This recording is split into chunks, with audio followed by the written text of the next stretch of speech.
In the summer of 1999, I had no idea that a movie theater would be so life-changing for me.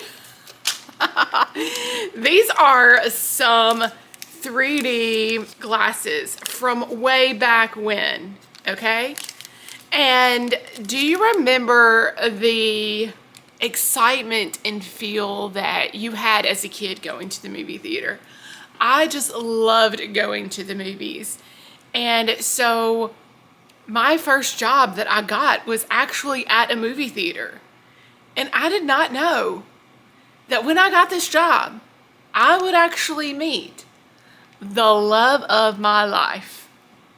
Yes, I did. Andrew. This is his actual name tag from way back then. And we watched all kinds of movies. This was one of my favorite ones that came out back then, Never Been Kissed. We also have things like Ace Ventura and Mission Impossible, Homeward Bound. Let's see, The Hunchback of Notre Dame, and something crazy, yeah, Twister, of all things. So I'm so excited to share with you what I have created for my husband for Valentine's Day, to share in the memories, the nostalgia of working at this movie theater. And I want you to come along for the ride, and you can watch me create this really cool masterpiece, okay, from 1999. And it is a little mini movie theater. Do you want to see inside? Do you want to see a little sneak? Oh, no. You have to wait. You have to wait to see all about it in this video. And I will share with you my wonderful love story, and hopefully it can inspire you. I want to hear your love story, and write in the comments what your love story is, and share with me your nostalgia from back in the 1990s, late 90s, early 2000s. What are some of your memories, and what do you remember about that time? My movie theater starts with an old box that I had, and I'm using a red stain. And I've never used a colored stain before, so it was interesting, and I liked seeing the texture of the wood show through. This video is for anyone who's ever felt like giving up on love, for those who find beauty in small, nostalgic projects, and for anyone who's ready to believe in the magic of unexpected connections. You might just leave with a fresh perspective on your journey. It was the summer of uncertainty, 6 months after a breakup that had left me with a heart full of scars.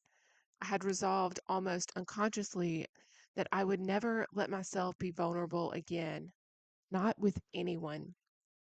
My plan was simple: protect my heart by shutting it down. I wouldn't let myself get attached, and I certainly wouldn't allow anyone the chance to hurt me again. Has anyone felt this way before, especially as a teenager? Of course. And then, of course, that was when I met him. I was working at the movie theater, a cashier and usher at the time. When we walked in, the projectionist who set the films rolling before they went digital, that's who he was. There was something about him that made my walls quiver. He was quiet but strong, a little mysterious. He wasn't trying to impress anyone, and yet he was the one who had my attention.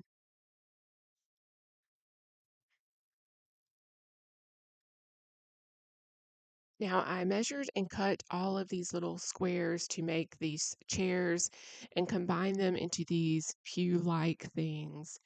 And now I'm just painting them black. And I had to do this multiple times because there were so many little cracks and crevices that it made it really difficult to do. I didn't align each one perfectly, but this is the first time I've ever actually built something with wood like this, cut the wood, and pieced it all together. So, of course, there's going to be mistakes and errors within it. But it was still quite fun, and I was really excited about how these little chairs were turning out.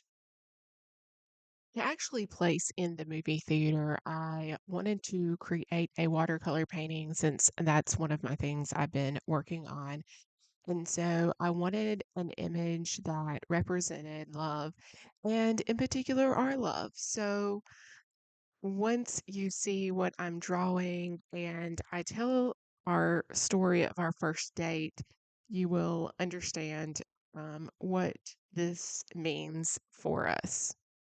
Our first date was anything but ordinary. His best friend came along for a canoe trip with his girlfriend, and we ended up on a river navigating through twists and turns. And that's when it happened. The water was lower than usual, and I was caught under a turned up tree. I panicked, feeling the current pulling me beneath the surface, and I was literally underneath the canoe, rushing with the water. My heart raced as the water gripped me, and I was sure I wasn't going to make it out. But then, just as I thought I'd been lost to the current, I felt his hand grip my arm, and he was standing in like knee deep water, and he was pulling me to safety. I gasped for air, still in shock, but he didn't let go. I lost a flip flop in the process, and this was at the very beginning of the canoe trip. So the whole rest of the time, I had to strategically put my foot on top of his anytime I wanted to walk around because I had to hop anywhere unless I was sitting down in the canoe. But in that moment, I realized I'd been holding my breath my whole life. And yet, even with his hand pulling me up from the water, I was still holding myself back. I didn't really want to let him in. I didn't want to let anyone in.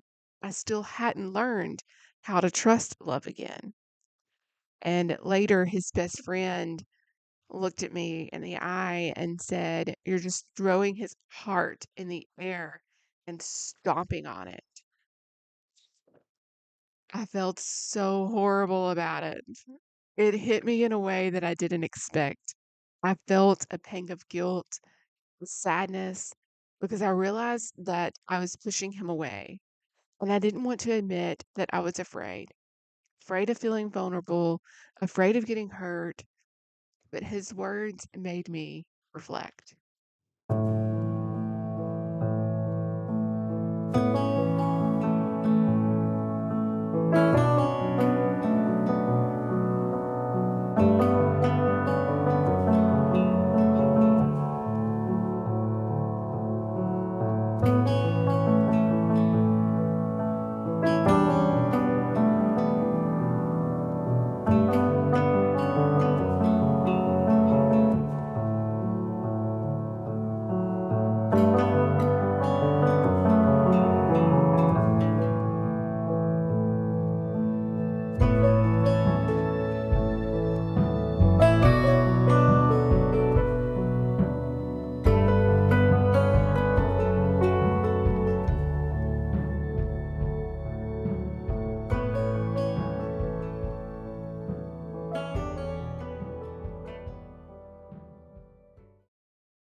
Over the next few months, I couldn't stop thinking about him, even though I kept my distance. He went off to college while I was finishing my senior year of high school. The space between us only made my feelings more complicated. But slowly, I began to open up. I started sending him emails, pouring out thoughts I hadn't even realized I'd been carrying. Eventually, we made it official. It wasn't a grand gesture or a dramatic moment. It was simply a quiet decision made after months of small moments that built trust. Our first official date, prom. And from that night on, we never looked back. And here we are, years later, still walking this path together, each of us a little braver for the journey.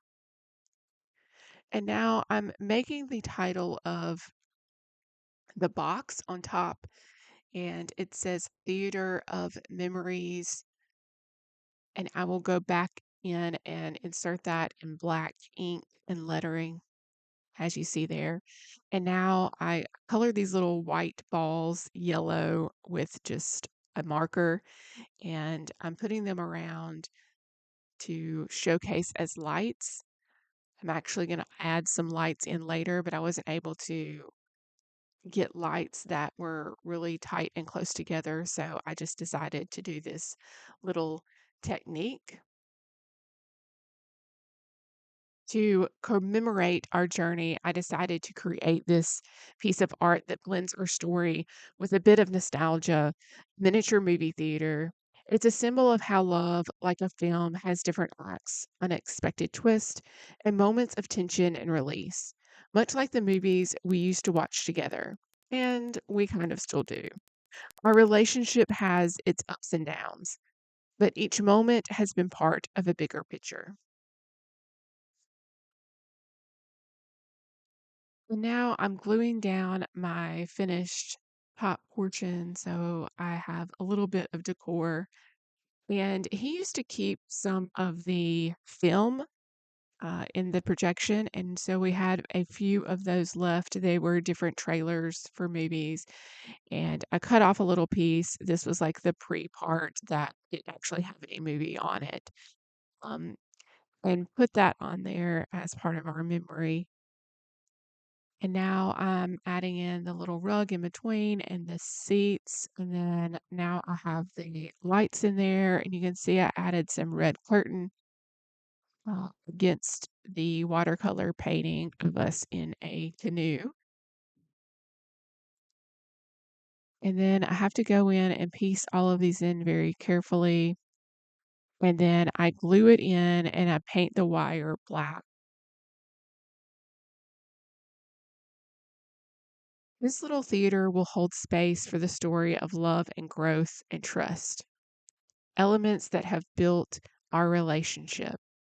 And it's a way for me to reflect on how sometimes love finds us when we least expect it, even when we're trying to push it away.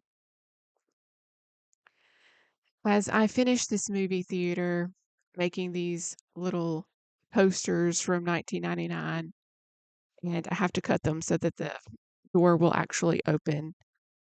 I can't help but reflect on how love, much like a film, is made up of moments, some dramatic, as in these films, and some quiet, as in some of these films. But all of them are significant. My story is just one among many, but it's a reminder that love often comes when we least expect it, in ways we couldn't have imagined. I love hearing other people's love stories. So, as you leave this video, I encourage you to think about your own love story, whether it's still unfolding or waiting to be written. Remember that every twist and turn is a part of your journey. Maybe it's time to open yourself up to love's unexpected beauty. What's your next scene going to be? Let me know in the comments. And if you enjoyed this video, you might also like my last video on how the story of a lighthouse taught me self love. And so I'm going to finish this off by creating these little miniature popcorns, and gluing them together is very difficult to do. I don't think that I was doing this in the best way, but I just kind of made them into a circular motion and pushed them down and then stuffed them and painted a little bit of yellow inside to it to look like it was popcorn. And I just threw in a bunch of candy and popcorn and drinks into the movie theater because, as an usher, um, and even him as a projectionist, we would go in and clean the movie theaters. So I put in some nostalgia, movie theaters type things in there to showcase. So it was a lot of fun creating, and I hope you enjoyed this as well. Here's the final results.